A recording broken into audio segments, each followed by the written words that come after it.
Hello and welcome. आज हम लोग देखते हैं तीन टर्मिनोलॉजीज इकोनॉमी की, FCNR, NRE and NRO account. हम लोग जनरली इनको एग्जाम पॉइंट ऑफ व्यू से ज़्यादा इंपॉर्टेंट नहीं मानते, लेकिन क्योंकि अब यूपीएससी का प्रीलिम्स इतना डाइसी हो रहा है that we should be aware of these terms जो बार बार न्यूज़पेपर में आते रहते हैं। तो पहला टर्म है हमारा FCNR, that is foreign currency non resident account. So I will tell you the important points जो आपको प्रीलिम्स में ऐसे स्टेटमेंट पूछे जा सकते हैं।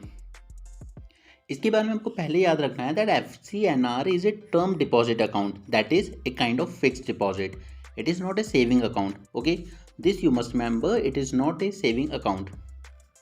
सेकेंड, करेंसी रिस्क, जो कि फॉरेन एक्सचेंज में जो वोलेटिलिटी होती है, कभी डॉलर स्ट्रेंथन हो जाता है, कभी डॉलर वीक हो जाता है, तो उस केस में currency risk is borne by the bank, okay, in FCNR A type account.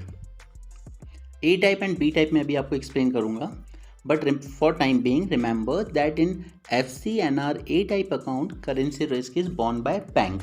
Okay, then this is fully repatriable. Repatriable means ability to move money abroad. Okay, now FCNR account A type is introduced in 1975. You can understand that India was short of foreign currency in those days. So to attract the foreign currency, India introduced in 1975 FCNR A type account. Okay.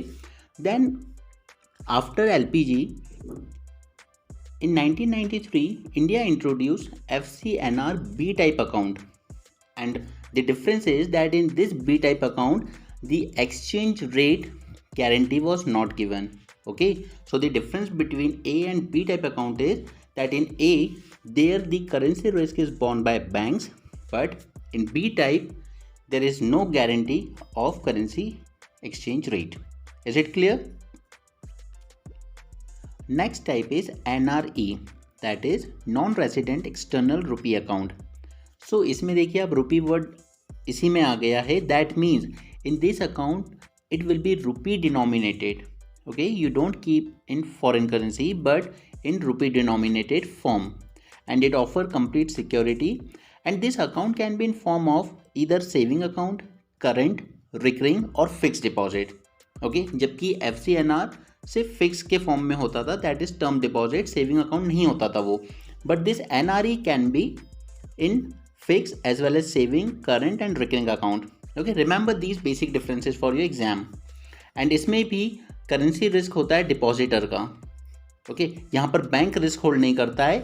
अगर कल को currency fluctuate होती है तो risk रहेगा depositor का, and this account will also be fully repatriable.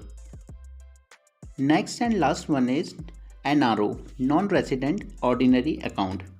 No, consider कीजिए कि कोई मिस्टर एक्स थे जो अब फॉरेन सेटल हो गए हैं ऑस्ट्रेलिया, लेकिन उनका घर था दिल्ली में, वो उन्होंने रेंट पे चढ़ा दिया. सपोज कोई फॉरेन टूरिस्ट आया उसको 1 मंथ के लिए, ठीक है.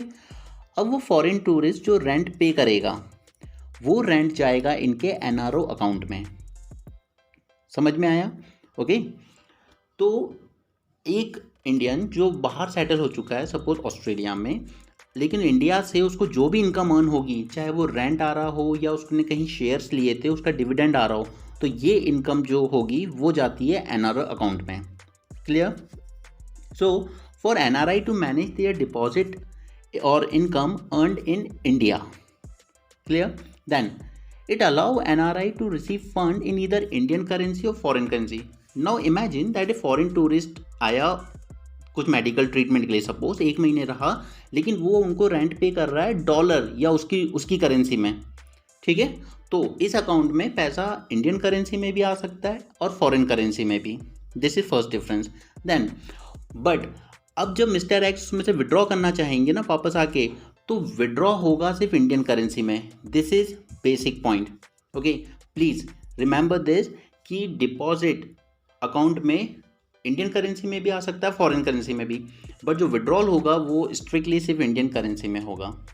Hope it is clear. Then and it is not freely repatriable and there is no currency risk. Okay, these are the basic points you must remember. And lastly, the interest earned on NRE and FCNR account is tax free. Be careful listening to this. Only on NRE and FCNR the interest earned is tax free, but on NRO account the interest whatever you earn in NRO account the tax is 30%. Okay, I hope all the concepts are clear to you. We will meet again in next lecture, and please now you can try attempting this question shown on your screen. Thank you.